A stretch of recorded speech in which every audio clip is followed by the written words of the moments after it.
Hi అండి, welcome back to our channel. ఈరోజు మన వీడియోలో ఆరోగ్యానికి ఎంతో మేలు చేసే కమ్మని మునగాకు కారపొడి ఎలా చేసుకోవాలో ఈ వీడియోలో చూద్దామండి.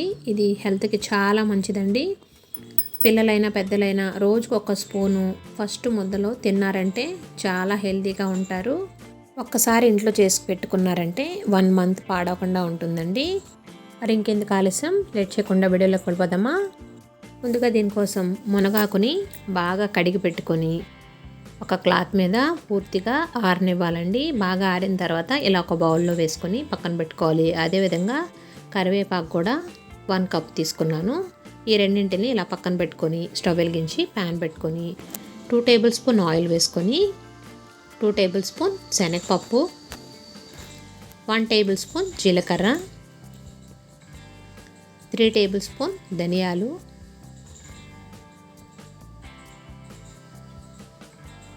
వేసుకొని వీటిని 1 నిమిషం పాటు వేయించుకోవాలి. ఇవి కొద్దిగా వేగిన తర్వాత ఇప్పుడు ఎండుమిర్చిని యాడ్ చేసుకోవాలి. ఒక 20-25 ఎండుమిర్చి వేసుకుంటున్నానండి. మనకి ఆకును బట్టి ఎండుమిర్చిని యాడ్ చేసుకోవాలి. నేనైతే ఒక 25 దాకా ఎండుమిర్చిని వేసుకున్నాను. వేసుకొని వీటిని మీడియం ఫ్లేమ్లో దోరగా వేయించుకోవాలి. ఎండుమిరపకాయలు విరిస్తే విరిగేటట్టుగా అలా డ్రై అయిపోవాలని అంతగా వేయించుకోవాలి. ఇలా వేయించేసేసుకొని ఇవి బాగా వేగిన తర్వాత స్టవ్ ఆఫ్ చేసేసే ముందు 1 కప్పు నువ్వులు, ఒక 7-8 వెల్లుల్లి, 1/2 టేబుల్ స్పూన్ కళ్ళుప్పు,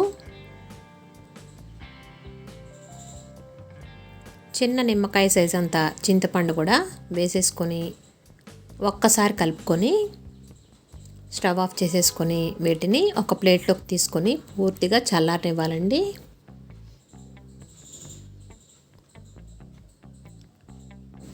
ఇప్పుడు స్టవ్ వెలిగించి అదే ప్యాన్ పెట్టుకొని 2 టేబుల్ స్పూన్ ఆయిల్ వేసుకొని కరివేపాకు,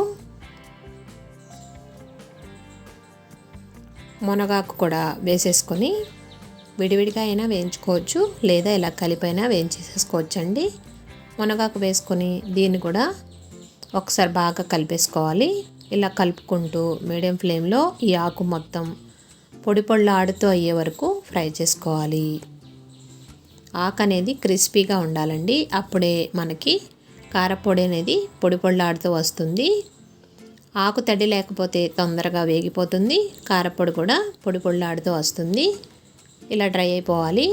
ఇప్పుడు స్టవ్ ఆఫ్ చేసేసుకొని దీన్ని పూర్తిగా చల్లారిద్దాం. ఇది చల్లారేలోగా ముందుగా మనం వేయించుకున్న ఈ ఎండుమిర్చిని మిక్సీ జార్లో వేసుకొని వీలైనంత మెత్తటి పౌడర్ కింద చేసుకోవాలి. ఇప్పుడు దీంట్లో ఈ చల్లారిన మునగాకు, కరివేపాకును కూడా వేసేసుకొని ఒక 2 సార్లు ఇలా మిక్సీ పట్టుకున్నామంటే కమ్మని కారపొడి రెడీ అయిపోతుందండి. సాల్ట్ అనేది సరిపోకపోతే చెక్ చేసుకొని కొద్దిగా సాల్ట్ కలుపుకొని ఇది పూర్తిగా చల్లారనిచ్చిన తర్వాత ఒక బౌల్లో వేసుకొని పూర్తిగా చల్లారిపోయిన తర్వాత గ్లాస్ జార్లో స్టోర్ చేసుకున్నామంటే 1 మంత్ పాడవకుండా ఉంటుంది. ఫ్రిడ్జ్లో పెట్టుకున్నామంటే ఎన్ని నెలలైనా ఉంటుందండి. కానీ ఇది కమ్మగా ఉంటుంది కాబట్టి తొందరగానే మన ఇంట్లో తినేస్తారు. ఇలా వేడివేడి అన్నంలో నెయ్యి వేసుకొని తిన్నామంటే చాలా అంటే చాలా రుచిగా ఉంటుంది. హెల్త్కి కూడా చాలా మంచిది. మీరు కూడా ట్రై చేసి తప్పకుండా కామెంట్ సెక్షన్లో కామెంట్ పెట్టండి. వీడియో నచ్చితే తప్పకుండా లైక్ చేయండి. ఫ్రెండ్స్కి రిలేటివ్స్కి షేర్ చేయండి. Thanks for watching.